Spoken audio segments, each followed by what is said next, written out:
parte de todo o caos gerado pela pandemia e em razão da novidade dessa ameaça. Apesar da família do coronavírus já ser bem conhecida, esse novo coronavírus que está causando tanto sofrimento é zero conhecido e tem uma alta mutabilidade. Além disso, essa é a primeira pandemia no mundo globalizado, altamente interconectado. Diante disso, não é tão surpreendente que muitos países tenham tido uma primeira resposta errada à doença, mas em alguns casos foi só questão de se adaptar aos novos desafios, que não foi, obviamente, o nosso caso aqui no Brasil. Mas vem cá, você sabe que países foram esses que viraram o jogo? Qual o seu palpite? É sobre esses países que a gente vai falar hoje, aqueles que aprenderam a lição. Eu sou Pedro Rodrigues, sejam bem-vindos ao Manual do Brasil.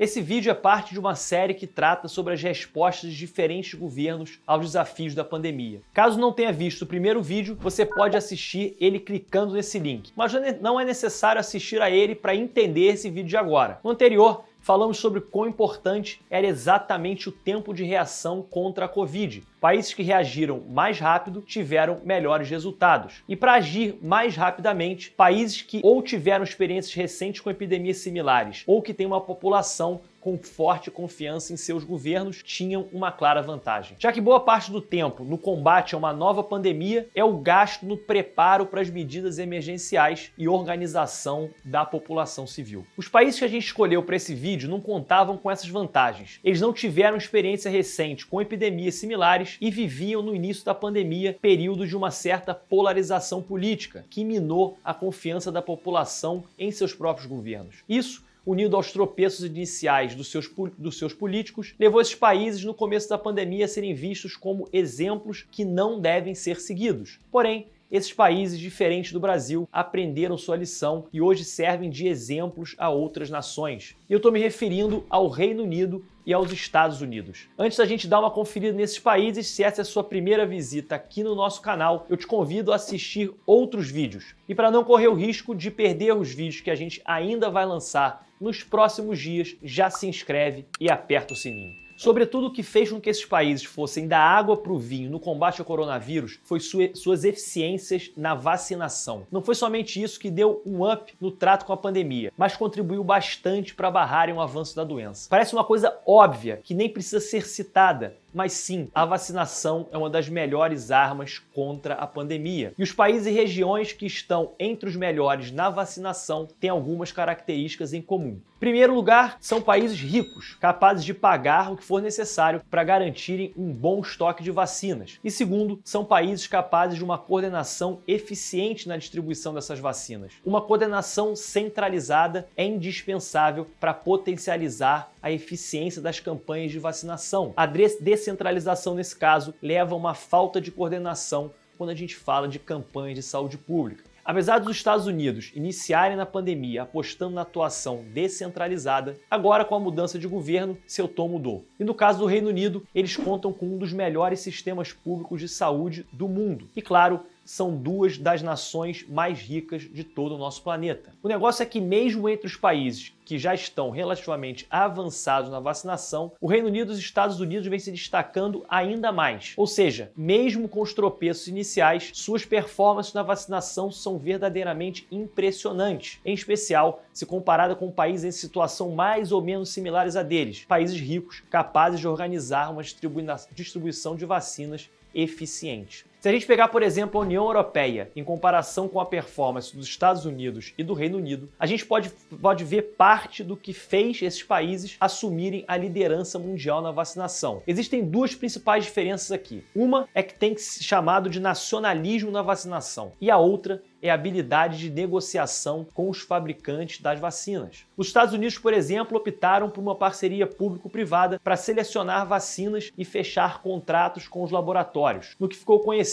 como Operação Warp Speed, ou velocidade de dobra, em referência à velocidade das naves espaciais em obras de ficção científica como um modo de sinalizar a urgência para se obter esses insumos. Essa operação, que começou durante a administração do Trump, é bastante diferente da operação europeia para adquirir vacinas, que foi feita através de uma extensão do Parlamento Europeu, a Comissão Europeia. Essa comissão é um órgão deliberativo, acostumado a lidar com processos muito longos e é uma instituição mais política, então não é tão eficiente no tipo de negociação necessária que precisava ser feita com os laboratórios. Enquanto a União Europeia, durante as negociações, se preocupou muito em conseguir abaixar o preço das vacinas e em responsabilizar os laboratórios caso houvesse qualquer efeito colateral durante a vacinação, os Estados Unidos e o Reino Unido gastaram tanto quanto puderam, não só para obter vacinas, como também em subsídios na produção de vacinas. Eles se preocuparam menos com o valor e mais com a urgência de obter o insumo. Afinal, como a gente já disse, a luta contra a Covid é uma luta contra o tempo antes de tudo. E foi com essa postura de luta contra o tempo e custe o que custar que americanos e britânicos se prepararam para a vacinação, levando inclusive a uma forma de nacionalismo, ao garantir vantagens na vacinação, mesmo que isso prejudicasse, mesmo que indiretamente, outros países ao redor do globo. A mídia estrangeira tem chamado esse comportamento de alguns governantes de nacionalismo na vacinação. Já a União Europeia não foi adepta dessa postura e se prontificou a doar mais vacinas para países mais pobres, que o Reino Unido e os Estados Unidos, além de tentar negociar vacinas de modo mesmo que seus países mais pobres teriam igual acesso às vacinas que os países mais ricos, o que faz parte da população dos países europeus mais ricos enxergar na União Europeia mais como um empecilho do que como um facilitador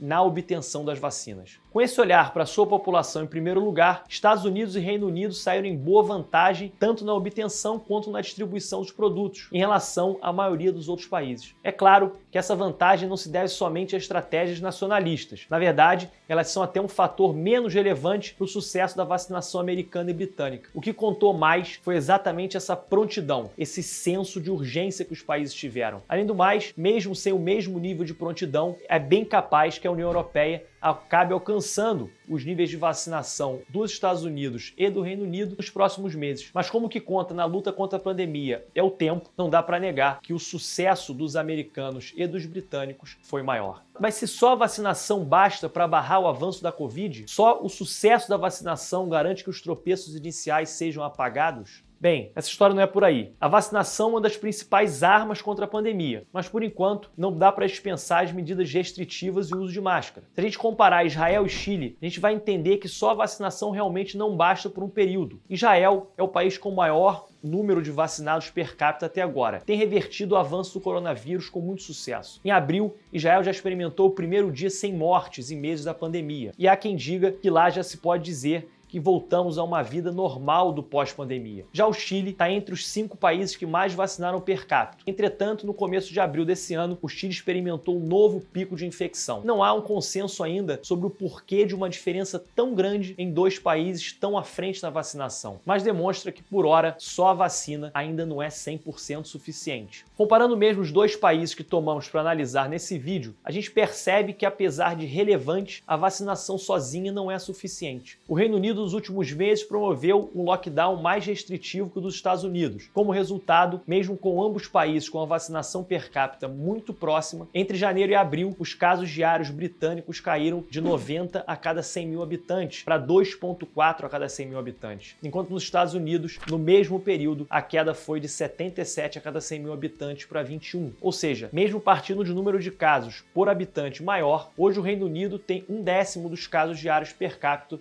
do que o dos Estados Unidos. Uma combinação de vacinação com medidas de restrição eficientes fizeram essa virada britânica ainda mais impressionante que a virada americana contra o coronavírus, o que de fato algum diminui o sucesso dos Estados Unidos. Ambos os países viraram o jogo com a pandemia e foram recentemente muito bem-sucedidos. E ok, podem ser bem-sucedidos agora, mas não foi exatamente assim no começo dessa história. Vocês podem estar se perguntando, para serem tão eficientes hoje, quanto esses dois países devem ter errado lá no início. Não é possível que nações que hoje demonstram tamanha eficiência tenham errado tanto assim. Bem, no início da pandemia, o Reino Unido tinha assumido uma postura bastante polêmica, tentando evitar completamente os lockdowns e deixando que sua população desenvolvesse a chamada imunidade de rebanho, ou seja, a imunidade natural. Pois bem, isso deu muito errado e o país se tornou o mais afetado pela pandemia na Europa com mais de 100 mil mortos. Medidas de combate à pandemia vieram só depois de várias semanas após os primeiros casos e após algumas centenas de mortos, e foram bem frouxas no início, em nada lembrando a postura atual muito mais rígida. Tiveram ainda problemas em fornecer equipamentos adequados aos seus profissionais de saúde e abandonaram,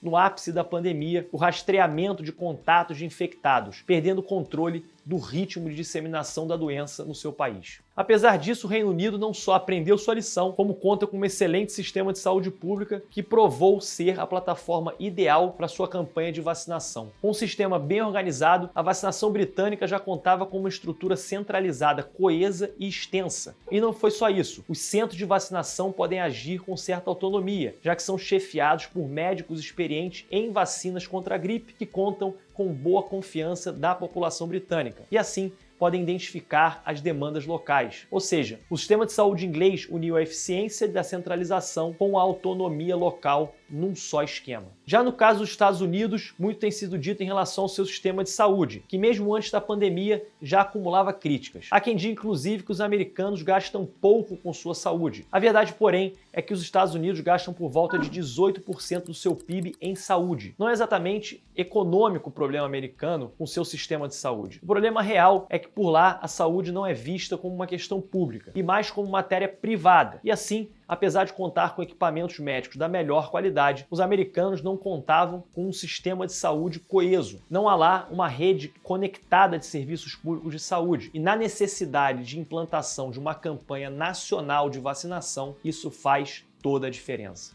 Isso fez com que os Estados Unidos perdessem completamente o rastreamento da doença, além de contar com poucas informações sobre as diferentes necessidades locais. As respostas às demandas de diferentes lugares foi muito devagar. E para completar, como o ex-presidente Trump havia apostado num formato de combate à pandemia descentralizado, no melhor estilo cada um por si e Deus por todos, gerou-se uma competição entre os estados americanos por recursos. Tudo isso fez com que os Estados Unidos assumissem a liderança mundial no total de casos e mortes por Covid, posição, aliás, que o Brasil pode acabar tomando. Porém, como eu falei, com a vacinação, os Estados Unidos assumiram outra postura. E o governo Biden mudou completamente a estratégia do governo Trump, agora assumindo o governo federal, principalmente com relação à responsabilidade na coordenação dos esforços contra a pandemia e na distribuição dos recursos. Assim como os países que melhor lidaram com a Covid desde o seu início, têm alguns aspectos em comum. Estados Unidos e Reino Unido tiveram similaridades na sua trajetória pela pandemia. Como vimos no vídeo passado, países como Coreia do Sul, Vietnã e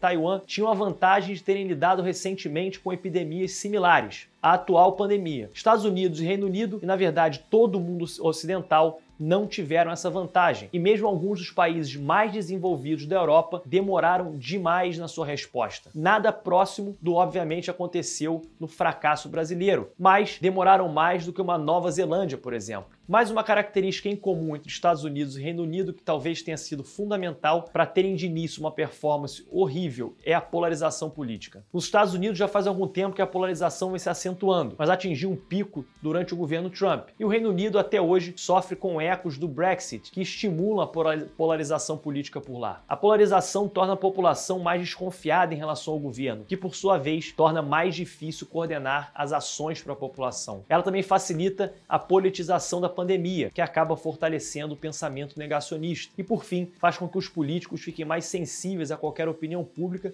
que os faça perder popularidade. Assim, qualquer decisão que possa fazer perder base eleitoral acaba sendo evitada. Foi assim que Estados Unidos e Reino Unido, mesmo aqui no Brasil, contra as medidas restritivas, que costumam não ser muito populares de qualquer modo, mas parecem ainda mais insuportáveis numa população que não confia muito em seus governos. Bem, pelo menos por lá parece que eles já aprenderam a lição. Já por aqui nós seguimos no caminho. E aí chegamos ao Brasil. O que a gente pode aprender com a experiência desses outros países? Primeiro, como eu falei, agora precisamos de um governo que consiga centralizar de forma eficiente essas ações contra a pandemia e que tenha a confiança da nossa população. Ainda dá tempo de agir dessa forma. Também é importante lembrar que não basta só a vacinação. O distanciamento social deve continuar por algum tempo, pois apenas as duas medidas juntas vão conseguir combater o vírus de forma eficiente. Então, mesmo depois da vacinação, continue usando suas máscaras. E você, o que acha? Quando vocês acham que a gente vai seguir o exemplo americano e britânico e aprender logo nossa lição e lidarmos o melhor possível com essa pandemia? Vocês acham que a gente está melhorando? Deixa a sua opinião aqui nos nossos comentários. E não esquece de dar o seu like e compartilhar esse conteúdo com todos os seus amigos e familiares. Valeu e até o próximo vídeo. Mas é necessário assistir... Ai, errei. Puta que pariu, não é necessário.